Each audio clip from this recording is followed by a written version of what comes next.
Bagaimana respons Hamas mengubah percaturan permainan di peringkat serantau? Presiden Amerika Syarikat, Donald Trump telah mengumumkan satu cadangan dengan persetujuan rejim Israel bagi menghentikan perang di Gaza dan seterusnya mengeluarkan rejim daripada keadaan pengasingan antarabangsa dan diplomatik yang memuncak sejak bermulanya perang tersebut. Cadangan itu juga merangkumi penghapusan Hamas dan pelucutan senjatanya yang dianggap mengancam kewujudan rejim haram di samping menyerahkan pentadbiran Gaza kepada Tony Blair sebagai pemerintah sementara. Langkah ini sebenarnya telah menterjemahkan sokongan mutlak Amerika Syarikat terhadap rejim Israel serta mengembalikan dominasi dan kawalannya di rantau ini sebagai sekutu strategik Amerika Syarikat. Setelah negara-negara Arab dan Islam yang berpengaruh di wilayah tersebut bersetuju dengan inisiatif berkenaan, Trump memberikan tempoh kepada Hamas sehingga malam Ahad, iaitu waktu Washington, bagi memberikan jawapan terhadap cadangan tersebut. Walau bagaimanapun, sepanjang tempoh tersebut, respons Hamas terhadap cadangan Amerika Syarikat bukanlah sesuatu yang baru. Hamas bertindak secara rasional demi kepentingan rakyatnya dan tampil sebagai pemain politik yang menggunakan segala bentuk tekanan yang dimilikinya sambil tetap mengambil kira penderitaan penduduk Gaza.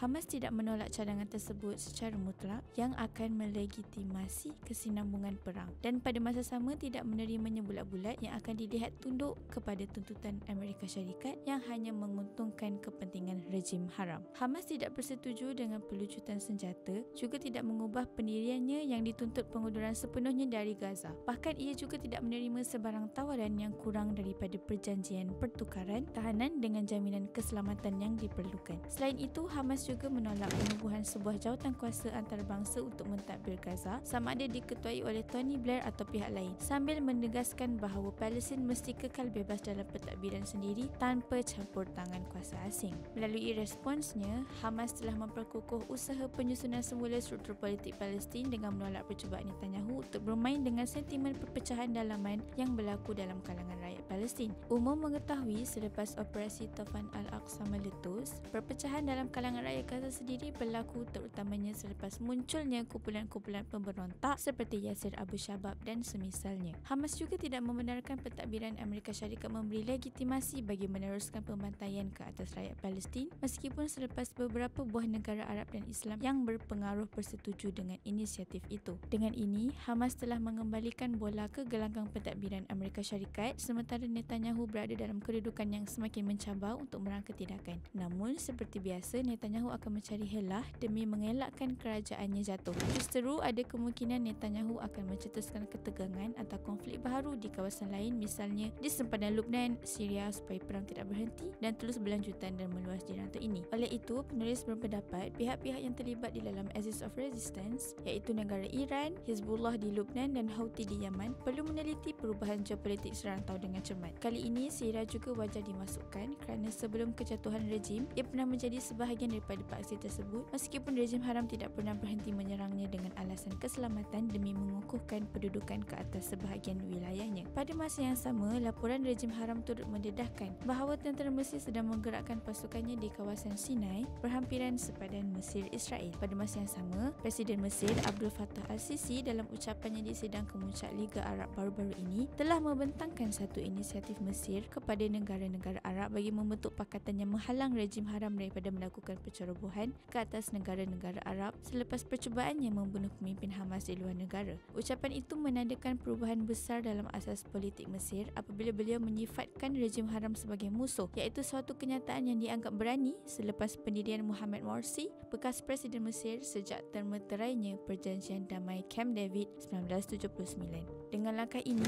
Hamas mengorak langkah secara politiknya dengan begitu bijak sebagaimana sayap ketenteraannya menyusun strategi di medan tempur. Justru tidak wajar dibuat pemisahan antara sayap politik dan sayap ketenteraan Hamas kerana pada akhirnya keputusan tetap bergantung pada percaturan di medan tempur. Pentadbiran Amerika Syarikat juga sedar bahawa operasi ketenteraan yang dirancang oleh pasukan rejim haram terhadap penduduk Gaza hanyalah akan membawa lebih banyak kematian dalam kalangan mereka.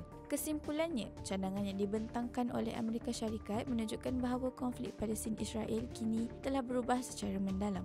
Ia bukan lagi sekadar konflik antara Palestin dan Israel atau antara Israel dan Axis of Resistance, tetapi kini menjadi ujian terhadap kesahihan sistem politik serantau di Asia Barat. Amerika Syarikat cuba menyelamatkan rejim Israel daripada pengasingan yang semakin mendalam, bukan hanya dari sudut diplomatik tetapi juga secara politik dan moral. Pada masa yang sama, Amerika Syarikat juga ingin memulihkan imejnya di mata rakyatnya sendiri, terutama generasi muda yang dibesarkan dengan nilai-nilai seperti keadilan dan hak asasi manusia. Sementara itu, Hamas pula muncul sebagai pemain politik yang sedang menyusun semula keseimbangan kuasa di rantau ini sepanjang peperangan, dengan tetap mengambil kira pandangan kuasa-kuasa dan pelbagai fraksi Palestin lain dalam proses tersebut. Tampahan pula, penglibatan negara-negara kuasa baharu seperti Mesir dan Syria dalam kemelut persaingan ini turut menandakan satu fasa perubahan dalam jajaran politik serantau, di mana konsep keselamatan nasional Arab kini dibaca semula dari sudut ancaman yang datang daripada rejim Israel, bukannya dari perspektif kerjasama dengan pihak rejim